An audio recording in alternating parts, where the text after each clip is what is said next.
Asia cup ఫైనల్లో పాక్ను భారత్ చిత్తుచిత్తుగా ఓడించింది. ఈ విజయంలో కీలక పాత్ర పోషించిన ఎడమ చేతి వాటం బ్యాటర్ తిలక్ టీమిండియాకు మంచి ఆయుధంగా దొరికాడు. దీంతో మ్యాచ్ ముగిసిన తర్వాత సోషల్ మీడియాలో ఆసియా కప్ అధికారిక బ్రాండ్ కాస్టర్ ప్రధానమైనటువంటి చర్చాంశం ఏదైనా ఉందంటే అది తిలక్ వర్మ గురించి.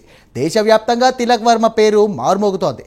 ఈ హైదరాబాద్ క్రికెటర్ ఇన్నింగ్స్ను ఇప్పుడు కొందరు మాజీ క్రికెటర్లు 2022 టీ20 ప్రపంచ కప్ పాకిస్తాన్పై విరాట్ కోహ్లీ ఆడిన చారిత్రాత్మక ఇన్నింగ్స్తో పోలుస్తున్నారు. ఇక ఇలా ఉంటే ఆసియా కప్ ఫైనల్ మ్యాచ్లో తెలుగు కుర్రాడు తిలక్ వర్మ కీలక సమయంలో మైదానంలో దిగి చివరి వరకు క్రీజ్లో ఉంటూ అజేయంగా 69 పరుగులు చేసి ఫైనల్ మ్యాచ్ను గెలిపించాడు. అయితే కీలకమైన మ్యాచ్లో టాప్ ఆర్డర్ కూలిపోయిన దశలో క్రీజ్లోకి వచ్చిన తిలక్ వర్మ సంజు శాంసన్, శివం దుబేలతో కలిసి మంచి భాగస్వాములు నిర్మించడం, లక్ష్యాన్ని ఛేదించడానికి కావలసిన రన్ రేట్ పెరిగిపోతున్న మనోనిబ్బరంతో నిలకడగా ధాటిగా ఆడి ఇక ఆ తీరును ప్రశంసలను అంటుకుంటోంది. అయితే దీంతో ఇప్పుడు అందరూ తిలక్ వర్మ కోసం తెలుసుకోవాల్సిన ఉత్సాహత ఉన్నారు.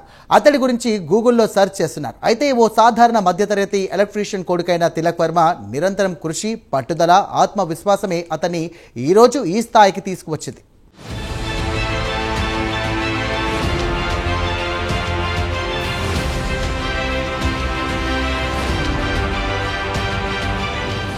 ఇక తిలక్ వర్మ స్వస్థలం మేడ్చల్. అతని కుటుంబం BHEL ప్రాంతానికి వచ్చి స్థిరపడ్డారు. తండ్రి నాగరాజు ఎలక్ట్రీషియన్గా పనిచేస్తుంటారు.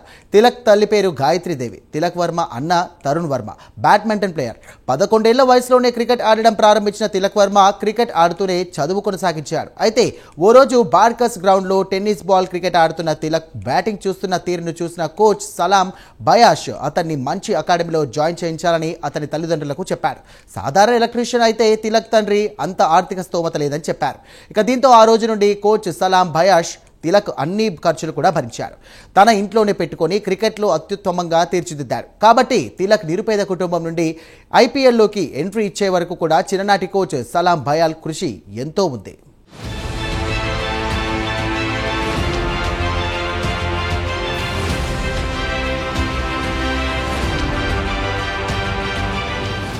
తిలక్ వర్మను ప్రతిరోజు ఉదయాన్నే 5 గంటలకు తన బైక్పై కూర్చోబెట్టుకొని కోచ్ సలాం బయాష్ లింగంపల్లిలోని క్రికెట్ అకాడమీకి తీసుకొచ్చేవారు.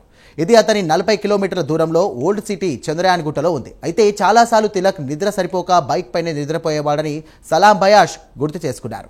దీంతో క్రికెట్ కోచ్ సలాం బయాష్ కృషి ఫలించడంతో తిలక్ వర్మ నేడు స్టార్ బ్యాడ్మింటన్గా ఎదిగారు. అయితే తిలక్ వర్మ తండ్రి తన 2 కొడుకులను మెడిసిన్ చదివించాలనుకున్నారు.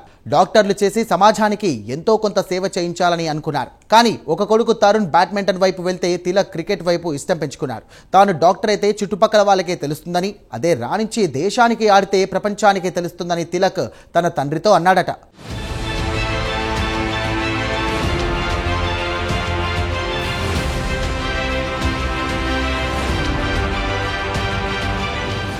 దీంతో ఎన్ని ఆర్థిక ఇబ్బందులు ఎదురైనా ఎలక్ట్రీషియన్ వర్క్స్ అదనంగా ఒప్పుకొని డబ్బులు కూడబెట్టారు తిలక్ తండ్రి నాగరాజు. అయితే 2019లో విజయనగరంలో జరిగిన హైదరాబాద్ వర్సెస్ ఆంధ్ర మ్యాచ్లో ఫస్ట్ క్లాస్ క్రికెట్ కెరియర్ ప్రారంభించాడు తిలక్ వర్మ.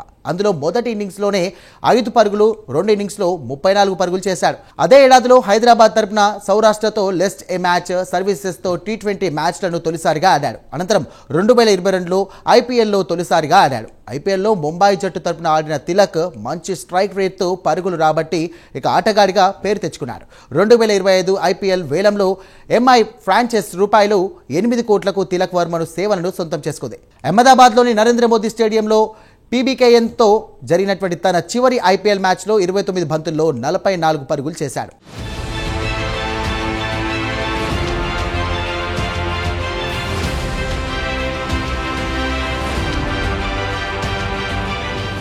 అయితే 20 ఏళ్ల తిలక్ వర్మకు క్రికెట్ సురేష్ రైనా అంటే ఎంతో ఇష్టం. ఇక రైనా తరహాలోనే తిలక్ కూడా ఎడమ చేతితో బ్యాటింగ్, కుడి చేతితో బౌలింగ్ చేస్తాడు.